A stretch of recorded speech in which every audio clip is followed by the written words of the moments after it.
அறிவிப்போம். Praise the Lord. ஆண்டவர் ரட்சகருமாகிய இயேசு கிறிஸ்துவின் நாமத்தினாலே உங்களுக்கு நன்றி, வாழ்த்துக்கள். இந்த வாய்ப்பை கொடுத்த என் தேவனுக்கு நன்றி. அது மாத்திரமல்ல, இந்த வாய்ப்பை கொடுத்த சபை போதகர் ஐயா அவர்களுக்கு மனமார்ந்த நன்றி செலுத்துகிறேன். நாம் ஆண்டவருடைய வார்த்தைக்கு நேராக கடந்து செல்லும் முன்பாக தலைகளை தாழ்த்தி கண்களை கொண்டு நாம் செபிப்போம். பிரசனம் நாடி வந்தீர், கிருபையினால் மூடிடுவே. வசனம் தியானிக்கையில் ஆறுதலே மனிதர்கள் என்னை பகைத்தாலும் அஞ்சிடேனே நீதிருக்கையிலே. மனிதர்கள் என்னை பகைத்தாலும் அஞ்சிடேனே நீதிருக்கையிலே. இயேசுவே என் ராஜனே, நான் ஏங்குவேன் உம் சமூகத்துக்கே. இயேசுவே என் ராஜனே, நான் ஏங்குவேன் உம் சமூகத்துக்கே. நன்றி செலுத்துகிறோம் ஆண்டவரே. நன்றியோடு நாங்கள் துதிக்கிறோம், ஸ்தோத்திரிக்கிறோம் ஆண்டவரே. உடைய வார்த்தைகளை தந்து எங்களை திடப்படுத்தி பலப்படுத்தி பாதுகாத்து சமயப்பட பண்ணுகிற உடைய கிருபைகளுக்காக உடைய இரக்கத்திற்காக நாங்கள் நன்றி செலுத்துகிறோம் ஆண்டவரே. இதோ கடந்த மாதமெல்லாம் அநேக போல் பாதுகாத்து இதோ இது 2வது வாரத்தில் உடைய நாமத்தை மகிமைப்படுத்தும்படி உடைய வார்த்தைகளை தியானிக்கும்படி எங்களுக்கு நீர் பாராட்டின எல்லா உபகாரங்களுக்காக எல்லா நன்மைகளுக்காக நன்றி செலுத்துகிறோம் ராஜா. இந்த வார்த்தைகளை தாரும், உங்கள் வார்த்தைகள் திடப்படுத்தட்டும் ஆண்டவரே. யாருடைய இருதயத்தை கர்த்தருடைய வார்த்தை திடப்படட்டும்பா ஆண்டவரே. உங்களுடைய ஆளுகை உங்களுடைய பேரன் இப்பொழுது ஒவ்வொரு சரீரங்களுக்குள்ள கடந்து வரட்டும். இப்பொழுது சுகம் உண்டாவதாக ராஜா. அப்பா உங்களுடைய வார்த்தை கேட்கும்படி ஆண்டவரே தடைப்பட்டிருக்கிற ஒவ்வொரு பிள்ளைகளையும் கொண்டு வந்து சேர்க்கும்படி நாங்கள் செபிக்கிறோம். ஒரு நிறைவுள்ள ஆவியானவர் வந்து நிறைவாய் நடத்தும்படியா அபிஷேகிக்கும்படியா அனல்மூட்டும்படியா நாங்கள் செபிக்கிறோம். இந்த வார்த்தைகளை தந்து நாங்கள் நடத்துகிறோம். நீங்க எல்லாவற்றையும் நடத்துங்க, பாதுகாத்துடன் பலப்படுத்துங்க. எல்லா துதி கனமகிமை ஒருவருக்கே செலுத்துகிறோம். இயேசு கிறிஸ்துவின் நாமத்தில் ஜெபிக்கிறேன் நல்ல பிதாவே, ஆமென் ஆமென். ஹல்லேலூயா. 54:14 ஸ்திரப்பட்டிருப்பாய், கொடுமைக்கு தூரமாவாய், பயமில்லாதிருப்பாய், திகிலுக்கு தூரமாவாய், அது உன்னை அணுகுவதில்லை. ஆமென் ஆமென். ஹல்லேலூயா. இன்றைக்கு வார்த்தை என்னவென்றால் அது உன்னை அணுகுவதில்லை என்ற டைட்டில். ஆமென். ஆண்டவருடைய வார்த்தை சொல்லுகிறது அது உன்னை அணுகாது. ஏனென்றால் எத்தனோ கொரோனா டைம்ல இந்த பீரியட்ல வந்து எத்தனோ காரியங்கள் எத்தனோ விஷயங்கள் நடந்தது. ஆமென். எவ்வளோ பேரை தாக்கினது. ஆனா அந்த இடத்துல எல்லாம் அவருடைய வார்த்தை வந்து அவர் வார்த்தையை நம்பி காத்திருந்த பிள்ளைகளுக்கு அந்த தீங்கானது என்ன பண்ணல, அணுகவில்லை. ஆமென். ஹல்லேலூயா. அதுதான் ஆண்டவருடைய வசனம் சொல்லுகிறார், நீ நீதினால் ஸ்திரப்பட்டிருப்பாய், கொடுமைக்கு தூரமாவாய், பயமில்லாதிருப்பாய், தீங்குக்கு தூரமாவாய், அது உன்னை அணுகுவதில்லை. நம்ம பயப்படுற காரியங்கள்ல நம்ம திடன் கொள்ள வேண்டிய காரியங்கள்ல ஆண்டவர் சொல்றார், நீ பயப்படாத, திடமானதாயிரு. ஏன் அப்படின்னா உங்களுடைய காரியம் உன் கையில இல்லை, என் கையில இருக்கு. ஆமென். உன்னுடைய காரியம் உங்களுடைய காரியம் கர்த்தருடைய கரத்துல இருக்கிறதுனால அது உன்னை அணுகுவதில்லை. நம்ம நினைப்போம் ஆண்டவரே இந்த சத்ருவை போல ஒரு நபர் வந்து என்ன என்ன பண்றாங்க, டார்ச்சர் பண்றாங்க, வந்து ஏதோ அவங்க துன்புறுத்துறாங்க ஆண்டவரேன்னு சொல்லும் போது ஆண்டவர் சொல்றாரு, நீ சும்மா இரு, யுத்தம் யாருடைய தான், தேவனுடைய. நீங்கள் சும்மா இருப்பீர்கள், கர்த்தர் என்ன பண்ணுவார், யுத்தம் செய்வார். நம்ம அமைதியா இருந்தா போதும்.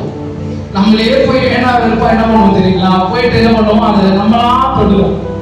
அது ஊர்ல பழமொழி சொல்லுவாங்க, என்ன சொல்லுவாங்கன்னா, சேத்துல வந்து கல்ல தூக்கி போட்டா என்ன பண்ணும், சாக்கடையில கல்லு போட்டா என்ன பண்ணும் தெரியும். ஆனா நீ கல்லு போடல அப்படின்னா அமைதியா என்ன பண்ணும் இருக்கும். அதே போல நம்முடைய வாழ்க்கையில நமக்கு விரோதமா வருகிறவங்க வந்தாலும் பரவாயில்ல, நம்ம அமைதியா சமாதானத்தோடு இருந்தோம் அப்படின்னா அந்த தீங்கானது நம்ம என்ன பண்ண போறது இல்லை, அணுகாது. ஏனென்றால் ஆண்டுடைய வசனத்தை யார் பற்றி கொள்ளுகிறாங்களோ அவங்களுக்கு அந்த தீங்கு ஏற்பட்டதில்லை. ஏனென்றால் மோசேக்கு விரோதமா இஸ்ரவேல் ஜனங்கள் கல்லு எடுத்து எரிய முறுமுறுக்க எல்லா காரியங்களும் செஞ்சாங்க. ஆனா அவர் அமைதியா இருந்து என்ன பண்ணாருன்னா, நீங்க ஆண்டவரை நீங்க விசுவாசிங்க, நீங்க என்ன பண்ணுங்க, ஆண்டவரை விசுவாசிங்கன்னு சொல்லி சொன்னதினால எவ்வளோ பெரிய ஆபத்து வந்தது. அது வந்தாலும் அது அவர்களை அணுகாதபடி காத்தார். அப்ப இன்றைக்கு ஆண்டவர் சொல்றாரு, அது உன்னை அணுகுவதில்லை. நான் எல்லா திகளுக்கும் ஆண்டவர் தூரமாக்கி பயமில்லாம இருக்க செஞ்சு கொடுமைக்கு தூரமாக்கினாரு. எல்லாவற்றிலும் உன் பக்கத்தின் 1000 உன் வலது பாகத்துல 10000 விழுந்தாலும் அது உன்னை அணுகுவதில்லைன்னு சொன்னார் ஆண்டவர். ஆமென்.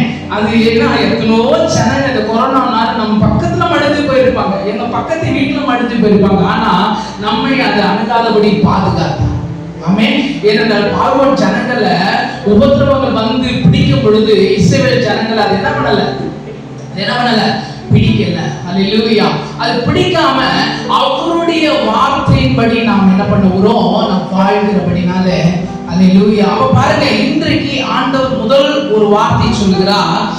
எடுத்தவர்கள் வாசி கேட்கும் அதே வார்த்தை 54:14 முதல் வேர்ட். ஆமென். அப்போ நான் அணுகாதபடி நான் இருக்கணும் அப்படின்னா முதலாவது நான் எதுல ஸ்திரப்பட்டிருக்கணும், நீதியினால ஸ்திரப்பட்டிருக்கணும். ஆண்டவர் எனக்கு சொன்ன வாக்குத்தத்தங்களை பிடித்து நான் அதுல நிலையில் இருக்க நாம அழைக்கப்படுகிறோம். ஏனென்றால் ஆதியாகமம் 15ஆம் அதிகாரத்திலே 6ஆம் வசனம் இப்படியாய் சொல்லுகிறது, அவன் கர்த்தரை விசுவாசித்தான், அதை அவர் அவனுக்கு நீதியாக எண்ணினார். யாரை விசுவாசித்தா? கர்த்தரை. ஏன் அப்படின்னா ஆபிரகாமுக்கு ஆண்டவர் சொன்னார், என்ன வாக்குறுதி கொடுத்தாரா, நீ கவலைப்படாதப்பா, உனக்கு வேண்டிய காரியங்களை நான் என்ன பண்ணுவேன், செய்வேன். நீ என்ன விசுவாசிக்கிறையோ, என்ன காரியங்களை கேட்கிறையோ, என்ன காரியங்களை நம்புறியோ, அந்த காரியங்களை உனக்கு நான் என்ன பண்ண போகிறேன், வெற்றியை தரப்போகிறேன், ஜெயத்தை தரப்போகிறேன். ஏனென்றால் ஜெய கிறிஸ்து நம்மோடு இருக்கும் பொழுது நமக்கு விரோதமாக எழுப்புகிறவர்கள் என்ன பண்ணுவாங்க, பட்சத்து வருவார்கள், சிநேகிக்கிறவர்களா மாறுவாங்க. நம்ம எத்தனோ நம்ம ஏன்னா பிசாசு நம்மள என்ன பண்றாங்க, பிசாசு நம்மளை சோதிக்கிறான். ஆனாலும் நம்ம நீதியில ஸ்திரப்பட்டு கர்த்தருக்கு நம்ம உரியதை செலுத்தி கர்த்தருக்காய் நாம் வாழும்போது அவர் மேல் அந்த விசுவாசம் நாம் வைக்கும் பொழுது ஆண்டவருடைய வார்த்தை சொல்லுகிறது, அவன் உன் பட்சத்தில் வருவான், சத்துருவான் பட்சத்தில் வந்து உன்னை சிநேகிப்பான். அல்லேலூயா. அப்ப பாருங்க, முதலாவது நீதியில ஸ்திரப்படுவதுன்னா என்னன்னா உண்மையா இருப்பது. நான் நீதியில ஸ்திரப்படுவது வந்து ஏதோ ஒரு காரியங்கள் ஸ்திரப்படுவது அல்ல, கர்த்தருக்குள்ள உண்மையா இருப்பது. கடைசி வரைக்கும் நான் நிலைநிற்பேன், எனக்கு தரலனாலும் பரவாயில்ல, எனக்கு கொடுக்கலனாலும் பரவாயில்ல, என் ஆவியானவர் என் ஆண்டவர் என்னை நடத்த அவர் போதுமானவராக இருக்குதுன்னு சொல்லி நம்ம கடைசி வரைக்கும் நம்ம என்ன பண்ணுவோம், நிலை நிற்கணும், உண்மையா இருக்கணும். எதுல உண்மையா இருக்கணும், அவருக்குள்ள. ஆண்டவர் நிச்சயமா எனக்கு சொல்லிட்டாரு, நான் உனக்கு எல்லா காரியங்களையும் செய்வேன்னு சொல்லிட்டாரு, உனக்கு என்ன புத்திர சந்தானத்தை உனக்கு தரேன்னு சொல்லிட்டாரு, எல்லா காரியங்களும் உனக்கு தரேன்னு சொல்லிட்டாருன்னு சொல்லி நம்ம ஒரு விசுவாசத்தோடு காத்திருக்கும் போது ஆண்டவர் சொல்றாரு, கர்த்தர் கடாட்சித்த காரியங்களை, சொல்லிய காரியங்களை அவர் கரத்திலிருந்து நிறைவானது. அதான் தாவீது சொல்கிறார், நான் அவர் சொன்ன காரியம் அவர் கரத்திலிருந்து நான் பெற்றுக்கொண்டேன். சொன்ன காரியம் யார் கரத்திலிருந்து பெற்றுக்கொண்டேன், கர்த்தருடைய கரத்தில். அதுதான் கர்த்தர் கரம் என் மேலங்க, எனக்கு என்ன பண்ண போறதில்ல, பயம் இல்லைங்க. ஏன் அப்படின்னா நடத்துகிற மெய்ப்பன் அவர் என் கூட இருக்கும் போது நான் கவலையே பட மாட்டேன். ஆடு மெய்ப்பனை பார்த்து எனக்கு பயமா இருக்குது, கவலையா இருக்குதுன்னு சொல்லி இருக்குதா? ஏன் அப்படின்னா மெய்ப்பனானவன் என்ன பண்ணுவான்னா போற வழியெல்லாம் நல்ல ஒரு இலைகள்லாம் பறிச்சு என்ன பண்ணுவாங்க, ஆட்டுக்கு போடுவாங்க. இதோ வந்து கசப்பான இலையாவோ, இது வந்து இது சாப்பிட்டா அறிவுறது, சாப்பிட்டா செத்து போயிடுவாங்களோ, அந்த மாதிரி எடுத்து என்ன பண்ண மாட்டாங்க, தன் ஆடுகளுக்கு கொடுக்க மாட்டாங்க. அப்போ உலகத்தின் ஜனமே அப்படி இருக்கும்போது நம் பரம தகப்பன் எப்படி உள்ளவரா இருக்கிறார். ஆமென். அவர் எப்படி கொடுக்கிறவரா, அவர் சம்பூர்ணமாய் கொடுக்கிற தேவனா இருக்கிறார்.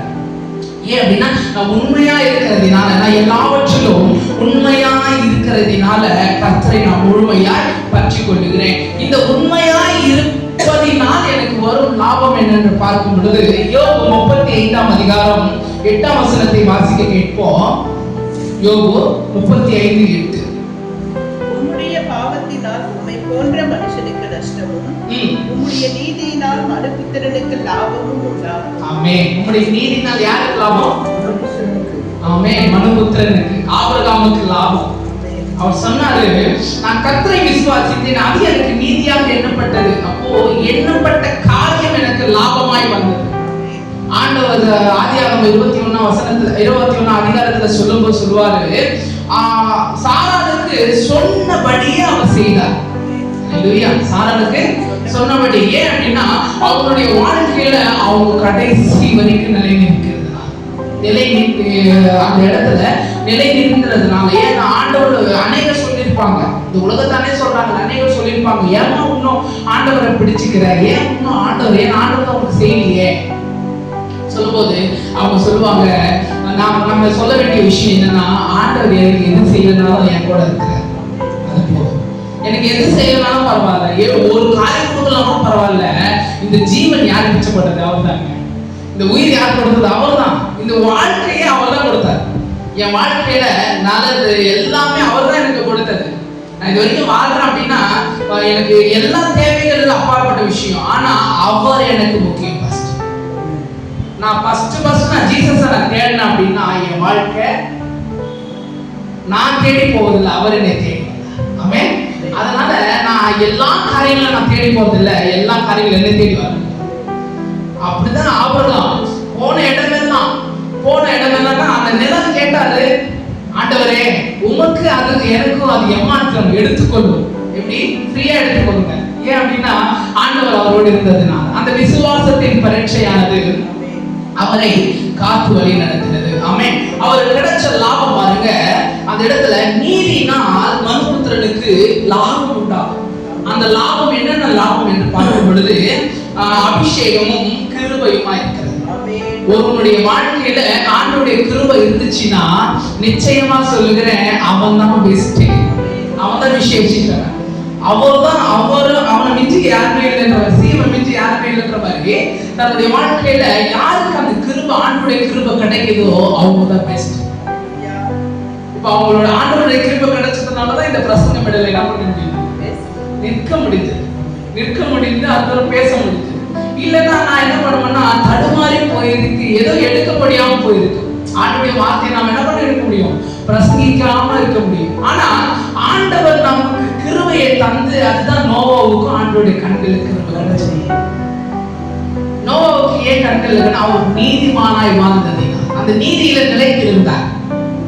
அநேக காரியங்கள் ஆண்டவர் கிட்ட சொன்னாரு, ஆண்டவரே நீங்க நீங்க நீங்க நீங்க தான் சொன்னாரே தவிர இல்ல ஆண்டவரே நான் என்று சொல்லவில்லை. ஒரு காரியங்கள் எடுத்துட்டு ஆண்டவரே நீங்க செய்யுங்க. ஒரு விஷயங்களை என் பிள்ளைகளை பாதுகாக்கணுமா, நீங்க பாதுகாத்து கொள்ளுங்க. எல்லா விஷயங்களும் அதுதான் ஆண்டி படிக்கும் போது கூட அந்த விஷயத்துல நான் பார்க்கிறோம். வாதை உன்னை கூடாத்தி அது கொல்ல உன்னை, அந்த சங்கீதத்துக்கும் இந்த வேர்டுக்கும் எப்படி கனெக்டிங் பாருங்க. ஆண்டவர் தான், ஆனா நான் பேசி வைக்கல. ஆமென். இந்த நீதிமொழி நான் எடுக்கணும் அப்படின்னு சொல்லியும் நான் பேசி வைக்கல. அவங்க சங்கீதம் எடுக்க போறப்ப இந்த வேர்டு தான் நான் சொல்ல போறேன், நீ இந்த வேர்டெல்லாம் நீ காப்பி பண்ணிக்கொள்ளு, எதை என்ன பண்ணல சொல்லல. ஆனா ஆண்டவருடைய திட்டம், ஆண்டவருடைய செயல். அல்லேலூயா. ஆண்டவரோடு பேசுகிற விஷயம் ஏதோ ஒரு காரியத்தை குறித்து பயப்படுறீங்க, ஆனா ஆண்டவர் சொல்றாரு அது உன்னை அணுக போகுது, அணுகாது, நீ கவலையே படாம. எத்தனோ பலவீனம், எத்தனோ உபத்திரவங்கள் வந்தாலும் என் ஆண்டவரின் பலனாகிய கிறிஸ்து, ஆமென், அவரை நான் முழுமையா பற்றி கொண்டேன்னா நான் உண்மையா என் ஆண்டவருக்குள்ள இருக்கணும். ஏன்னா நிறைய பேர் சொல்லுவாங்க, என்னங்க நீங்க இயேசுவா உள்ள இருக்கிறீங்க, கிறிஸ்துவா தான் இருக்கிறீங்க, இவ்வளவு உபத்திரவம், இவ்வளவு பிரச்சனை, இவ்வளவு பாடு நினைக்கிறீங்க. ஆனா அப்போ நான் சொல்லணும், என் ஆண்டவர்ல நான் உண்மையா இருக்கணும். யோபுவை போல கடைசி வரைக்கும் உபத்திரவம், வாழ்நாள் முழுவதும் உபத்திரவம் தான். கொஞ்சம் கூட இடம் கேப் இல்லாம அடிச்சுட்டே, கேப் இல்லாம கிரிக்கெட்ல எப்படி ஆடுறாங்களோ அந்த மாதிரி கிரிக்கெட்ல அடிச்ச மாதிரி தன்னுடைய வாழ்க்கையில எல்லாம் பிரச்சனை. ஒய்ஃப் மூலியமா வருது, ஃப்ரெண்ட்ஸ் மூலியமா வராங்க, பிள்ளைங்க மூலியமா உபத்திரவங்கள் நிறைய வருது. ஆனாலும் அதுல ஆவியானவரை உண்மையை பற்றி கொண்டிருந்தார். அல்லேலூயா. அப்ப நம்ம உண்மையா பற்றிக்கணும். ஆண்டவர் நம்ம இடத்துல எதிர்பார்ப்பது ஒன்றே ஒன்று, அது உண்மை. அதுதான் ஆண்டவர் சொல்றாரு, இந்த கொஞ்சத்துல உண்மையா இருக்கு, உன்னை அநேகத்துல அதிகாரியா மாற்றுறேன். நம்ம நினைப்போம்னா இங்க எத்தனை பேர் இருக்கோம், ஆண்டவரே இத்தனை பேர் தான் இருக்கிறோமே, இத்தனை பேர் எப்படிப்பா அப்படின்னு. ஆண்டவர் சொன்னாரு, 2-3 பேர் எங்க கொடுக்கிறார்களோ அவர் இருந்தாலே அவருடைய அவருடைய சேனை இங்க இருக்குது. ஆமென். அவர் இருந்தாலே இங்க என்ன இருக்கு? அவருடைய சேனை. அப்ப நம்ம ஆராதிக்கும் போது நம்ம கவலைப்பட வேண்டாம். என்ன ஆண்டவரே, நாங்க 3 பேர் 4 பேர் தான் இருக்கிறோம் அப்படின்ற மாதிரி. நானா ஆண்டவர் அந்த 4வது நபராய் வந்து நம்ம என்ன பண்ணுகிறார்? வாசம் பண்ணுகிறதா இருக்கிறார். அல்லேலூயா. பாருங்க, இந்த இடத்துல லாபம் கிடைச்சது. லாபம் கிடைச்ச விஷயத்திலே ரோமர் 4:13 வசனத்தை வாசிக்க கேட்போம். 4ஆம் அதிகாரம் 13ஆம் வசனத்தை நம்ம வாசிக்க கேட்போம். அன்றியும் உலகத்தை சுதந்தரிப்பான் என்கிற வாக்குத்தத்தம் ஆபிரகாமுக்காவது அவன் சந்ததிக்காவது நியாயப்பிரமாணத்தில் கிடையாமல் விசுவாசத்தினால் வருகிற நீதியினால் கிடைத்தது. அவர் கர்த்தரை விசுவாசித்தார், அது அவர் நீதியாக எண்ணப்பட்டது. அந்த நீதியின் நிமித்தம் என்ன கிடைச்சதா பாருங்க. அந்த நீதி நிமித்தம் அன்றியும் உலகத்தை சுதந்தரிப்பான் என்கிற வாக்குத்தத்தம் ஆபிரகாமுக்காவதும் அவன் சந்ததிக்காவதும் நியாயப்பிரமாணத்தினால் கிடையாமல் விசுவாசத்தினால் வருகிற நீதியினால் கிடையாது. அப்ப விசுவாசத்தின் தேவன் நமக்கு என்ன பண்ணுகிறார்? அந்த காரியங்களை நமக்கு கொடுக்கிறவரா இருக்கிறார். அல்லேலூயா, அல்லேலூயா. பாருங்க, ஆண்டவருடைய வசனம் சொல்கிறது, ஏன் ஆபிரகாமுக்கு அந்த வாக்குத்தத்தம் நிறைவேறுகிறது என்றால் அவர் பற்றி கொண்டிருந்த நபர் உண்மையுள்ளவர். அவர் பற்றி கொண்டிருந்த நபர் உண்மையுள்ளவர், அவரும் உண்மையுள்ளவராக இருந்தார். அநேக காரியங்கள்ல இன்னொரு ஒரு விஷயம் என்னன்னா, ஈசாக்கு விதைவிடத்தான் அது கர்த்தர் 100 மடங்கு ஆசீர்வதித்தார். அநேக சொன்னாங்கல்ல, நீ என்னப்பா, நீ பஞ்ச காலத்துல போய் என்ன பண்ற, வயல தண்ணி இல்ல, எதுவும் இல்ல, அந்த வயல்வெளி என்னாச்சுன்னா ஒரு மாதிரி வறண்டு போயிருக்குது. அந்த இடத்துல போய் நீ என்னப்பா அந்த நெல்லை போட்டு விதைய போட்டு என்ன பண்ண போற?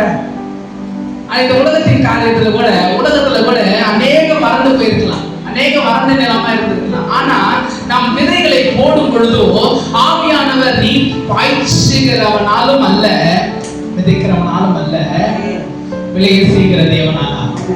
அப்போ ஈசாக்குடைய வாழ்க்கையில அவர் என்ன பண்ணார்னா, ஒரே ஒரு விசுவாசம். நான் வறண்டு போன நிலத்திலேயே நான் விதையை போடுவேன், அவர் எனக்கு என்ன பண்ணுவார்? அந்த காரியங்களை விளைய செய்கிற தேவன் உண்டு. ஆமென். அப்போ நம்முடைய வாழ்க்கையில நினைப்போம்ல, ஆண்டவரே இந்த காரியங்களை நான் முன்வைக்க போறேன், ஒரு விஷயம் நான் செய்ய போறேன், அந்த விஷயத்துல நான் எப்படி ஜெயம் பெற முடியும் அப்படின்னு சொல்லும்போது ஆண்டவர் சொல்றாரு, ஜெய கிறிஸ்து உங்களுக்கு மாதிரி ஜெயம் கொடுப்பார், நீ எல்லா காரியங்களையும் ஜெயம் கொடுப்பார். அதனால தான் ஆண்டவர் சொல்றாரு, நீ நீதியில ஸ்திரப்பட்டு இருந்தால் போதும், அது உன்னை அணுகுவதில்லை, அது உன்னை அணுகுவதில்லை. ஒரு காரியத்தை தக்க வைத்துக் கொள்ள வேண்டும். அவர் நமக்கு கொடுக்கிற காரியத்தை நம்ம என்ன பண்ணணும்? தக்க வைத்துக் கொள்ளணும். அவர் கொடுக்கிற கிருபைய என்னுடைய பெருமைனாலோ, என்னுடைய வீண் பேச்சினாலோ, என்னுடைய நான் மெசேஜ் கொடுத்துட்டேன், நான் அல்ல, அவர் கிரியை செய்கிறது, அவர் என் மூலமா பேசுகிறார். ஆமென். இது மனிதனுடைய வார்த்தை இல்ல, ஆண்டவருடைய வார்த்தை. அது அந்த வார்த்தை தொடும்போது அநேகருடைய இருதயங்கள் காயப்படுகிறது. அந்த இருதயங்கள் நொறுங்குண்டு என்ன பண்ணுது? ஆண்டவருக்கு நேரா என்ன பண்றாங்க? தன்னுடைய இருதயங்கள் திருப்புறாங்க. அல்லேலூயா. அப்ப பாருங்க, இந்த விஷயத்துல ஒரு காரியத்தை தக்க வைக்கணும் அப்படின்னா அவர் கொடுக்கிற அபிஷேகத்தை, அவர் கொடுக்கிற கிஃப்ட்டை நம்ம என்ன பண்ணணும்? பெற்றுக்கொள்ளணும். அது பெற்றுக்கொண்ட காரியங்களை நம்ம என்ன பண்ணணும்? தக்க வச்சுக்கணும், விட்டுறக்கூடாது. சிம்சோனை போல நம்ம என்ன பண்ணக்கூடாது? விட்டுடக்கூடாது. மறுபடியும் போய் எல்லாம் எழுந்தது பிறகு மறுபடியும் போய் அப்பா எனக்கு கொடுங்கன்னா என்ன பண்ணுவாரு? எப்பா நான் ஒரு வாட்டி கொடுத்தனா இல்லை, இங்க ஒரு கவர்மெண்ட் வேலை எனக்கு கிடைக்குது, கவர்மெண்ட் லெட்டர் எனக்கு வந்துருச்சு, வேலைக்கு நீ அப்பாயின்மெண்ட் அப்படின்னு சொல்லி லெட்டர் வந்த பிறகு நான் என்ன பண்றேன்? போய் ஒர்க்ல சேர்த்துட்டேன். சரிங்களா? நான் ஒர்க்ல சேர்த்துட்டு பெரிய ஆபீசரா இருக்கிறேன். சரி, ஓகே. அந்த ஆபீசர் பதவி பிறகு நான் எனக்கு வேண்டாம்னு சொல்லி நான் என்ன பண்றேன்? ரிசைன் பண்ணிட்டு நான் வெளியே வந்துடுறேன். வந்த பிறகு மறுபடியும் அவங்க கூப்பிட மாட்டாங்க, நானும் போய் கேட்டாலும் ரெஸ்பான்ஸ் இருக்காது. புரியுதுங்களா? ஒரு காரியம் கையில வருது அப்படின்னா அதை தக்க வச்சுக்கணும். அதுதான் ஆண்டவர் சொல்றாரு, நம்ம இந்த ஊழியத்தை நான் உங்களுக்கு கொடுத்திருக்கிறேன்னு தக்க வச்சுக்கோ, இது விசேஷம். ஆமென். நம்ம நினைக்கிறதுல நம்ம யாருமே இல்லை ஆண்டவரே நினைக்கிறோம். ஆண்டவர் சொல்றாரு, நீ ஏன் யாரை பொறுத்து யோசிக்கிறீங்க? நான் இருக்கும்போது நீ யாரா?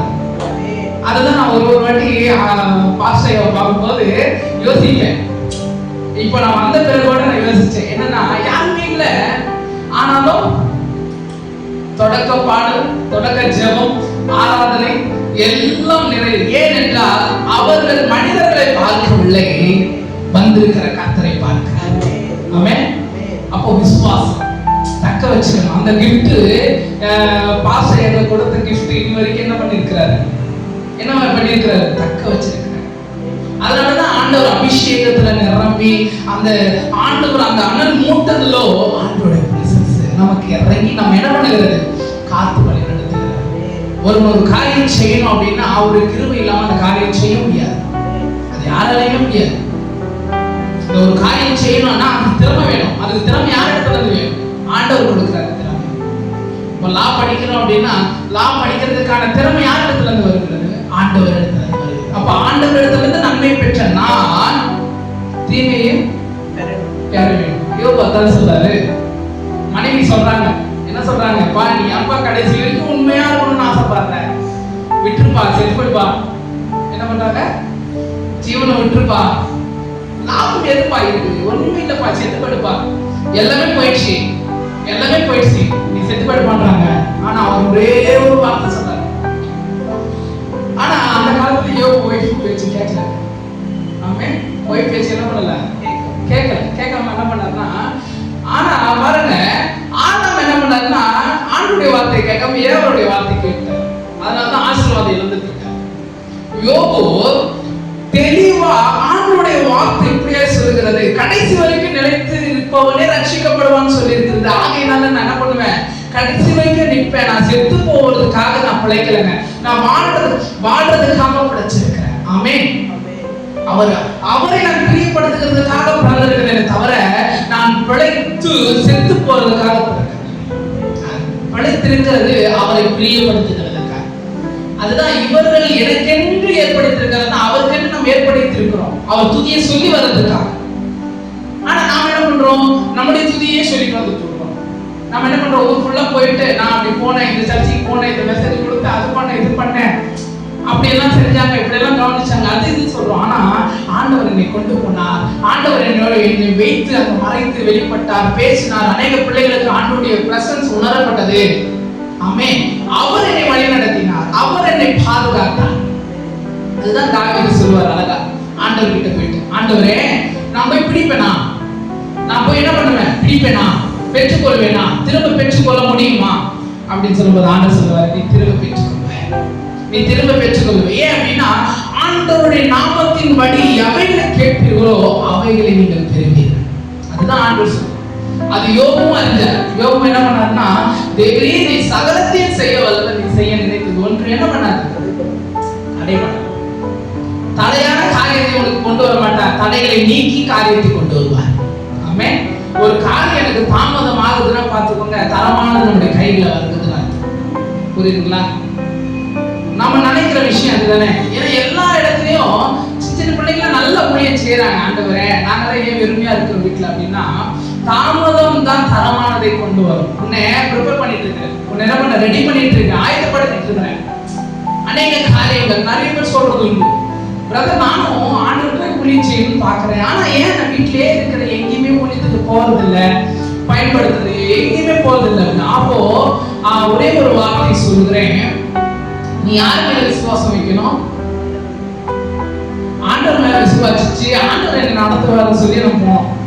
ஆனா நான் மனுஷன் நடத்துவாரு, அங்க போனா அவர் நான் எனக்கு வாய்ப்பு கொடுப்பாரு, அங்க போனா எனக்கு அவர் என்ன பண்ணுவாரு, செயல்படுத்துவாரு. இல்ல, கர்த்தர் என்னை செயல்படுத்துவார். கர்த்தர் என்னை செயல்படுத்துகிறவரா இருக்கிறார். ஆமென். பாருங்க, ஆண்டவருடைய வார்த்தை பேசிட்டே இருந்தா பேசிட்டே போகும், அவ்வளோ இன்பமான வார்த்தைகள். ஆமென். நேரம் கொடுக்கப்பட்டிருக்கிறது. அதே போல பாருங்க, நீதிமொழிகள் 16ஆம் அதிகாரம் 12ஆம் வசனத்தை நாம் வாசிக்க கேட்போம். 16:12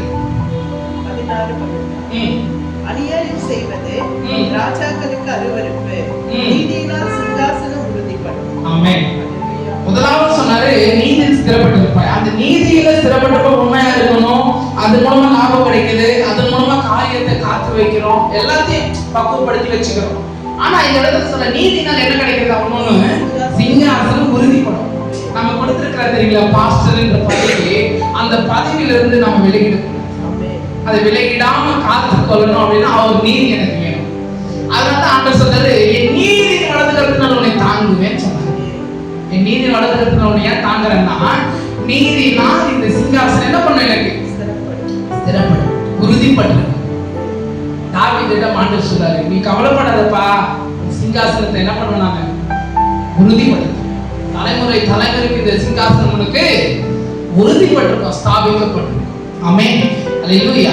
அது போல பாருங்க, நம்முடைய கரங்கள்ல வைத்து நம்ம தக்க வைத்த காரியங்களை ஆண்டவரே, இந்த காரியம் எனக்கு வந்தது, ஒரு ஆபீசரான ஒரு பதவி எனக்கு கொடுத்தீங்க, ஒரு ஆபீசர் லெவல்ல இருக்கிறேன், இது எப்படிப்பா நான் காத்திருக்கிறது அப்படின்னா, நான் தினந்தோறும் ஜெபிச்சு கர்த்தருடைய காரியங்கள்ல கர்த்தருடைய வார்த்தைகளின் படி நாம் நடந்திருந்தா இந்த காரியம் நிச்சயமா நமக்கு உதவிப்பட்டிருக்கும், நம்ம நினைத்து இருக்க முடியும். ஆமென், அல்லேலூயா. சில பேர் என்ன பண்ண யோசிப்பாங்க அப்படின்னா, நம்ம போயிட்டே இருப்போங்க. சில பேர் அக்கினி குண்டம் எடுக்கிறது பார்த்துருக்கீங்களா? ஊர்ல எடுத்துட்டு என்ன பண்ணுவாங்கன்னா போயிட்டே இருப்பாங்க. போயிட்டே இருக்கும்போது வழியெல்லாம் சூடு, கையிலையும் சூடு, காலையும் சூடு. ஆனா அவங்க என்னைக்குன்னா யோசிச்சு, எனக்கு அது நிறைய வாட்டி ஆலோசனை என்னன்னா, அவங்க எப்படிதான் கால சூடெல்லாம் பொறுத்துக்கிட்டு நடக்கிறாங்க. நம்ம நடக்கணும் அப்படின்னாலே நம்ம கொஞ்ச நேரத்துல அப்படி ஸ்டெப்பரை கைட்டிட்டு நடக்கணும் அப்படின்னாலே சரியான சூடு பத்திட்டு எரியும். ஆனா அதுதான் நோக்கம், அதுதான் சிந்தனை. தடுமாறக்கூடாது, உறுதிப்பட்டு. அவங்களுடைய சிந்தனை எங்க இருக்கு தெரியுமா? அவங்க கடவுள் மேல. நம்ம சிந்தனையும் அதே போல என்ன பண்ணணும், கடவுள் மேல இருந்துச்சுன்னா நமக்கு வருகிற கஷ்டம் தெரியாது, நமக்கு வருகிற கஷ்டம் பிரச்சனைகள்லாம் தெரியாது, மெயினாக தெரியாது, அது மெயினே கிடையாது. புரியுதுங்களா? அப்போ நான் என் நோக்கம் கடவுள் மேல வச்சிருக்கணும், என்னுடைய பார்வை எல்லாம், என் சிந்தனை எல்லாம் இயேசுப்பா மேல வைக்கணும். அதுதான் அவர் சொல்றாரு, தாவீது சொல்றாரு, எப்பொழுதும் உம்மை நோக்கி இருப்பேன். ஏன் எப்பொழுதும் ஏன் உம்மை நோக்கி இருக்கணும்னா, ஏனென்றால் அவருடைய கண்கள் என் மேல் உலாவிக் கொண்டிருக்கிறது. அவர் இரவும் பகலும் என்னை என்ன பண்ணுகிறார்? பாதுகாக்கிறார். பகலில் மேகஸ்தம்பம், இரவில் அக்கினி ஸ்தம்பம். அவருடைய பாதுகாப்பு எவ்வளவு ஸ்பெஷல்ல, அவ்வளவு ஸ்பெஷல். ஒரு சிஎம்கே அவ்வளவு பாதுகாப்புன்னா அவருக்கு மேல அவருடைய பாதுகாப்பு இவ்வளவு பெரிய. பாருங்க, எலியாவுடைய சீஷர் சொல்லும் போது சொல்றாரு, ஒரு அந்த குழியில இருந்து ஒரு நபர் சொல்றாரு, என்ன சொல்றாருன்னா, நான் சுத்தி முத்தி பார்த்தேன், எல்லா விரோதிகளும் வந்துட்டாங்க, போசேவர்களும் வந்துட்டாங்க, ஐயோ நாங்க செத்து போடுவோமோ ஆண்டவரே சொல்லும் போது ஆண்டவர் சொன்னாரு, அவர் சொன்னாரு, ஆண்டவரையுடைய கண்களை திறந்தவர் சொல்லி சொல்லும் போது அவர் திறந்து பார்க்கும்போது, உன் கண்களை இப்படி திறந்து பாருன்னு சொல்லி திறந்து பார்க்கும்போது என்ன தெரியுதுன்னா, கீழே இருக்கிற ஜனங்களை தெரியல, மேல இருக்கிற சேனையாகிய கர்த்தர் தெரிஞ்சார். ஆமென். ஒரு சேனை இறங்கினது அவருக்கா. அப்போ நமக்காக ஒரு சேனை இறங்கும், நம்மை பாதுகாப்பதற்கு, நம்மை பராமரிக்கிறதுக்கு எல்லாத்துக்குமே அவருடைய சேனை நமக்கு இறங்குகிறது. ஆனா நீங்க ஒன்னே ஒரு காரியம் என்னன்னா, என்ன செய்யணும்? விசுவாசம் உள்ளவனா இரு. எதை குறித்து பயப்படாது. நீங்க பிள்ளை செத்து போச்சுங்க, பிள்ளை செத்து போகுது வந்து சொல்லிட்டாங்க, செத்து போச்சு ஐயா, இதுக்கு மேல நீங்க போறது என்ன பண்ணாதீங்க, கூப்பிடாதீங்க, வேஸ்ட் அப்படின்னா. ஆனா ஆண்டவர் சொன்னாரு, இதா வேஸ்டா இருந்தா பெஸ்ட் ஆகலாம். அல்லேலூயா. என்ன சொன்னாரு? வேஸ்ட்னு சொன்ன பெஸ்ட் ஆகறன்னு சொல்லி ஆண்டவர் சொன்னாரு, நீ விசுவாசம் உள்ளவனா இருன்னு சொன்னாரு. அந்த விசுவாசம் தான் அந்த பிள்ளையை ரட்சிக்கும். நீ விசுவாசிக்கலன்னா உன்னை ரட்சிக்க மாட்டேன். விசுவாசிக்கணும். கண்டிப்பா ஒரு லாயர் மேல நீங்க ஒரு விசுவாசம் வச்சிருக்கீங்கல்ல, நம்ம அரெஸ்ட் பண்ணிட்டா கூட, ஒரு ரவுடி அரெஸ்ட் பண்ணிட்டா கூட அந்த ரவுடி யார் மேல நம்பிக்கை இருப்பாரு? இந்த லாயர் பெரிய லாயர் பார்த்துப்பாரு, அவர் பார்த்துப்பாரு, அவர் என்ன பண்ணுவாரு, என்ன ஜாமீன் எடுத்துருவாரு, எனக்கு பிரச்சனையே இல்லை, நான் உள்ள போனாலும் என்ன பண்ணுவாரு, அந்த ஒரு நம்பிக்கை இருக்குல்ல. அப்போ ஏன் ஆண்டவர் மேல அந்த நம்பிக்கை இல்லை? அவர் என்னை விடுவிக்கிற தேவன், அவர் என்னை பாதுகாக்கிற தேவன், என்னை பராமரிக்கிறாரு. சுத்தி முத்தி கடையிலே இல்லைனாலும் எனக்கு திருப்தியா சாப்பிடுறேன். அந்த கொரோனா பீரியட்ல இது வரதா புயலப்போ பால் கட்டி கிடைக்கல, டீத்தூள் இருக்குது அந்த வீட்டுல, அங்கெல்லாம் சுத்தி பார்க்கிறோம், கடைகள்லாம் க்ளோஸ். ஏன் அப்படின்னா பொருள் எதுவும் வராதனால எல்லாமே க்ளோஸ் பண்ணிட்டாங்க. 52 நாள் 42 நாள் நாங்க எது சாப்பிடுறோம், ஆனா மீன் கறி ஸ்பெஷலா போயிட்டு இருக்குது எல்லா வீட்லயும். புரியுதுங்களா? எதுவுமே இல்லை, ஆனாலும் ஆண்டவர் திருப்தியா நடத்துறாரு. அதுதான் ஆண்டவர் சொல்லாரு, உன்னை திருப்தியா நடத்துறேன். யோவேல் 2:26 வாசிச்சு நாம் நிறைவு செய்வோம். 2:26 நீங்கள் சம்பூரணமாய் சாப்பிட்டு திருப்தி அடைந்து உங்களை அதிசயமாய் நடத்தி வந்த உங்கள் தேவனாகிய கர்த்தருடைய நாமத்தை துதிப்பீர்கள். ஜனங்கள் ஒருபோதும் என்ன சொல்றாங்க? சம்பூரணமாய் சாப்பிட்டு, நிறைவின் பலனை சாப்பிட்டு. இது நான் நிறைய வாட்டி யோசிக்கிறது. இந்த இஸ்ரவேல் ஜனங்களுக்கு வனாந்தரத்துல காடையை வர வச்சாரு. வாயுள்ள போனது எவ்வளவு தூரத்துக்கு வந்ததுங்க? மூக்கு வழியா வர வரைக்கும் சாப்பிட்டாங்க. அவ்வளவு திருப்தி. ஆண்டு நடத்தினா அப்படி நடத்துவார். மனுஷன் நடத்தினா இருப்பா பண்ணு வாங்கி தரேன் சாப்பிடு, பசியா இருக்கிறியா பண்ணு வாங்கி தரேன். ஆனா ஆண்டு சொன்னாரு இரு கறி வாங்கி தரேன், பிரியாணி வாங்கி தரேன், டேஸ்டா சாப்பிடு, ருசியுள்ள பதார்த்தமாய் சாப்பிடு. அதுதான் கர்த்தர் நல்லவர் என்பதை சித்து பாருங்க. அவர் மேல் நம்பிக்கை இருக்கிற மனுஷன் பாக்கியவான்னா, பாக்கியவான் என்பதற்கு சகலமும் அவருடைய கரங்களில். பாக்கியவான் என்பதற்கு சகலமும் அவருடைய கரங்கள். எது ஸ்டார்ட் பண்ணாலும் ஜெயம், எது தொடங்கினாலும் அது வெற்றி. அப்போ ஆண்டவர் அவரோடு இருக்கும், அப்போதான் பாக்கியவான். அதுதான் கர்த்தர் நல்லவர் என்று ருசித்து பாருங்கள். அவர் மேல் நம்பிக்கை இருக்கிற அப்போ விசுவாசம் உள்ளவன் தான் நீ பாக்கியவான். எனக்கு தெரியும் ஆண்டவரே இந்த நான் வேலை செய்யற அந்த விஷயத்துல எல்லாவற்றிலும் எனக்கு தேவன் உதவி செய்வார்னு எனக்கு தெரியும். ஆமென். அதனாலதான் என்னுடைய பிரயாணம், என்னுடைய வண்டி ஓடிட்டு இருக்கு. எங்கேயும் பெட்ரோல் இல்லாம என்ன பண்ணல, என் வண்டி நிக்கல. ஏன் அப்படின்னா அந்தந்த நேரத்துக்கு பெட்ரோல் போட்டுட்டே இருக்கிறேன். புரியுதுங்களா? நம்முடைய வாழ்க்கையில நம்முடைய சரீரத்துக்கான பெட்ரோல் எதுனா ஆவியானவருடைய வார்த்தை. நிறைய பேர் சொல்றது உண்டு, பிரதர் நான் நினைச்சுட்டே இருக்கிறேன் பிரதர். வீட்டாண்டெல்லாம் விசுவாசி, பழைய விசுவாசினா பின்மாற்றத்துல போயிருக்கிறாங்க. அவங்கெல்லாம் சொல்லும் போது கேட்பேன், என்னம்மா சர்ச்சைக்கு வரக்கூடாதுன்னா சொல்லுவாங்க, பிரதர் நான் 4 மணிக்கு எழுந்துக்கிறேன், ஆண்டவரை நினைச்சுட்டே இருக்கிறேன் பிரதர். நினைச்சுட்டே இருக்கிற வரைக்கும் என்னம்மா பண்றதுமா அப்படின்னு. ஆலயத்துக்கு வாங்கம்மா, ஜெபம் பண்ணிக்கோங்கம்மா. நினைக்கிறது மாத்திரம் அல்ல, அவரை மகிமைப்படுத்தணுமா, வாங்கம்மா. தெரியுங்களா? ஏன் அப்படின்னா ஒரு ஆபீசரை நினைச்சுட்டே இருக்கிற காரியம் வருமா? எனக்கு ஒரு வேலை வேணுங்க, அந்த வேலை நான் வீட்டுல உட்காந்துட்டு மேனேஜரையே நினைச்சிட்டு இருக்கிறேன். இன்டர்வியூ வர சொல்லியிருக்கிறாங்க, இன்டர்வியூ வர்றதுக்கு நான் என்ன பண்றேன், வீட்டுல உட்காந்து நினைச்சிட்டு இருக்கிறேன். அவங்க கால் பண்றாங்க, ஏங்க இன்டர்வியூ வரல? நான் வீட்டுல இருந்துட்டு நினைச்சிட்டு இருக்கேங்க மேனேஜரை, எனக்கு வேலை கிடைச்சிடும். எப்படி கிடைக்கும்? நீ பாஸ் ஆனாதானே உனக்கு கிடைக்கும். அப்போ அவரை தரிசிக்கணும்னா அவருடைய ஆலயத்துக்கு வரணும். நான் வீட்டுல உட்காந்து நான் நினைச்சிட்டே இருக்கிறேன் அப்படின்னு சொல்லும்போது அவங்க இருதயம் உடைக்கப்பட்டாங்க. அவங்க என்ன பண்ணாங்க, சரி பிரதர் நான் வரேன், கண்டிப்பா வரேன், வீடு கட்டிருக்கேன், கட்டி முடிச்சு சொல்லுங்க, கண்டிப்பா நான் வரேன், வாரம் வாரம் தவறாம வரேன். புரியுதுங்களா? நமக்கு வேலை வேணும்னு நம்ம தான் ஓடியோம். நம்ம காரிய சித்தி உள்ளவனா மாறணும் அப்படின்னா ஓடி ஆகணும். அதுதான் தாவீது சொல்றாரு, நான் அவருடைய ஆலயத்துக்கு போறதுக்கு அவர் வாஞ்சிக்கிறேன். அவருடைய ஆலயத்துக்கு போறதுக்கு அவர் என்ன பண்றாரு? ஆலயத்துக்கு போவது சந்தோஷத்தை கொடுக்கிறது. அதுதான் ஆராதனைக்கு வந்தோடனே அப்பாவை நினைச்சு ஆராதிக்கணும். நான் நினைச்சேன் என்ன தெரியுங்களா, பைக் நிறுத்திட்டு வரும்போது சரி ஆராதனை நடக்கிறது கூட இருக்கு நினைச்சு முடிஞ்சிச்சு. ஆமென். அப்போ இந்த வேத பகுதியில கூட அவங்களுக்கு எவ்வளவு பலவீனம் ஆட்டி, ஆனாலும் அந்த வேத பகுதி தியானிக்கணும்னு சொன்ன உடனே அவங்க அந்த பலவீனங்களை குறித்து சில பேர் சொல்றது ஒரு சாகபோது சொல்லுவாங்க. என்னன்னா, பிரதர் எனக்கு வந்து உடம்பு சரியில்லை, அதனால இந்த வாரம் வேண்டாம், நான் அடுத்த வாரம் நான் பாத்துக்கிறேன். இந்த வாரம் பாத்துக்கிறேன், அடுத்த வாரம் பாத்துக்கிறேன். நீங்க ஒரு பாஸ்டருக்கு 2 கால் இல்லை, 2 கை இல்லை. ஆனா அவர் பிரசங்கம் பண்ணல, நின்று பிரசங்கம் பண்ணா கண்ணது கண்ணீர். எப்படி? அவர் அந்த குறைவை மெயின் பண்ணல, குறைவை நிறைவாக்குகிற இயேசு கிறிஸ்துவை நோக்கி பார்த்தார். புரியுதுங்களா? அதுதான் நமக்கு மெயின். அப்போ நீ விசுவாசம் உள்ளவனா இருந்தா, விசுவாசமா இருந்த கர்த்தர் இந்த காரியத்தை வாய்க்க பண்ணுவார். அதுதான் ஆபிரகாம் உணர்ந்தார். ஆபிரகாம் எல்லாவற்றிலும் கர்த்தருக்கென்று கர்த்தருடைய காரியத்தில் விசுவாசித்தார், அது நீதியாக எண்ணப்பட்டது. நீதியிலே ஸ்திரப்பட்டு இருக்கும்போது அது உன்னை அணுகுவதில்லை. அல்லேலூயா. அப்போ உங்களை அணுகாதபடி உங்களை பாதுகாக்கிறது அவருடைய கரம். நாம் யாருடைய கரத்தின் கிரியையா? ஆண்டவருடைய கரத்தின் கிரியை. அப்போ ஒரு தகப்பனுக்கு தெரியும் தன் பிள்ளைகளுக்கு என்ன தேவை. ஆமென். நம்ம நினைக்கிறோம்ல, ஒரு ஆபீஸ்ல கூட ஒரு மேனேஜர் இருக்கிறாருன்னா அந்த மேனேஜருக்கு தெரியும் தன்னுடைய ஸ்டாஃப்க்கு என்ன வேணும். ஓனருக்கு தெரியும் தன்னுடைய தொழிலாளர்களுக்கு என்ன தேவை என்று அவருக்கு என்ன பண்ணுவோம், எல்லாமே தெரியும். ஆமென். அவர் நடத்துவார்.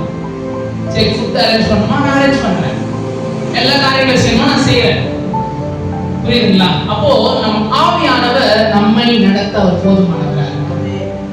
அதுதான் யோசுவா சொல்லும்போது ஆண்டவர் கிட்ட சொல்லுவாரு, ஆண்டவரே நான் எப்படிமா இந்த ஜனங்களை நடத்துறது அப்படின்னு சொல்லும்போது ஆண்டவர் சொன்னாரு, நீ என்ன பண்ணு, பலம் கொண்டு திடமனதாயிரு, திகையாதே கலங்காதே, நானும் தேவன், நான் உன்னை பலப்படுத்தி உனக்கு. ஆமே. அவர் பண்ண சகாயம் பண்ணும்போது நமக்கு என்னங்க கவலை? நமக்கு ஒரு இடத்துல இருந்து சகாயம் கிடைக்குது அப்படின்னா பிரச்சனையே இல்லை. சகாயம் கிடைக்கலன்னா பிரச்சனை. சரிங்களா? நமக்கு அதுதான் பாருங்க, நீ உயிரோடு இருக்கனாலதான் ஒரு உனக்கு முன்பாக எதிர்த்து நிற்பதில்லை, நான் மோசையோடு இருப்பது போல உன்னோடு கூட இருப்பேன், நான் உன்னை விட்டு விலகுவதில்லை. இந்த வாக்குத்தத்தம் வந்துடுச்சுன்னா நீங்க பெஸ்ட். இந்த வாக்குத்தத்தம் வந்துடுச்சுன்னா நீங்க தான் ஸ்பெஷல். ஏன் அப்படின்னா ஆண்டவர் சொன்னாரு, நீங்க உனக்கு விரோதமா எழுப்புகிற எந்த ஆயுதம் ஆயிட்டாம போகும், அது அவருடைய கரத்தின் கிரியா இருக்கிறதுனால, அவருடைய கரத்தின் கிரியே நம்ம இருக்கிறதுனாலதான். ஆனா நம்ம நினைப்போம்ல, நம்ம ஆண்டவரே நம்ம பாவம் செஞ்சுட்டேன், பொய் செஞ்சுட்டேன், பொய்லாம் பேசிட்டேன், இதுக்கு மேல நான் என் ஆண்டவர் என்ன பார்ப்பாரோ, என்னை வந்து நேசிப்பாரோ நேசிக்க மாட்டாரோ நினைக்கலாம். ஆனா ஆண்டவர் சொல்றாரு, நீ என் நேசகுமார், நீ என் நேசகுமாரத்தி என்று அழைக்கிறார். ஞானஸ்தானம் முடிச்சு இயேசுப்பா வரும்போது நீ என் நேசகுமார் அந்த சத்தம் கேட்கணும். சாமுவேலுக்கு கேட்டுதா?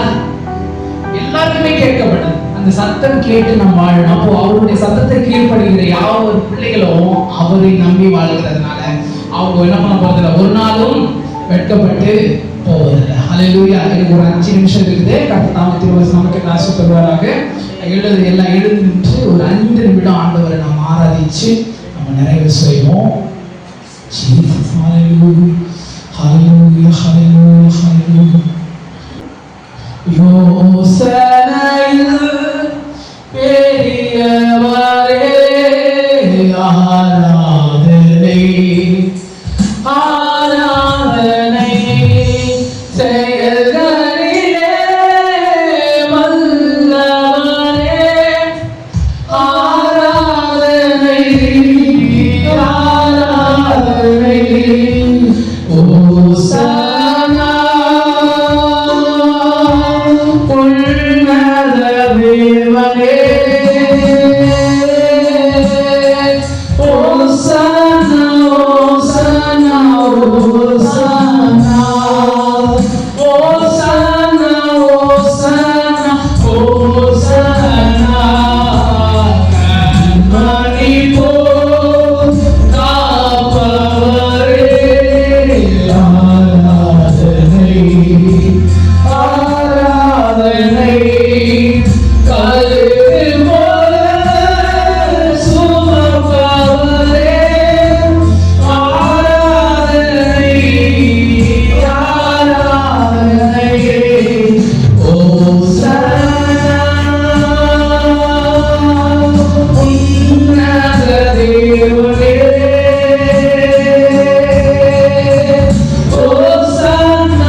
அந்த பிள்ளைகள் வந்தவனமாய் கடந்து சொல்லாதபடி உடைய வார்த்தைகளை சுமந்து கொண்டு இதோ என்னிடத்திலிருந்து வருகிறது, அது வெறுமையாய் திரும்பாது, அது விரும்பினது செய்யும் என்று எழுதியிருக்கிறதை போல் விரும்பினது செய்யத்தக்க கிரிகளை தாங்க அபிஷேகத்தை தந்து ஒவ்வொருவரும் நிரப்புங்கப்பா, நிரப்புங்கப்பா.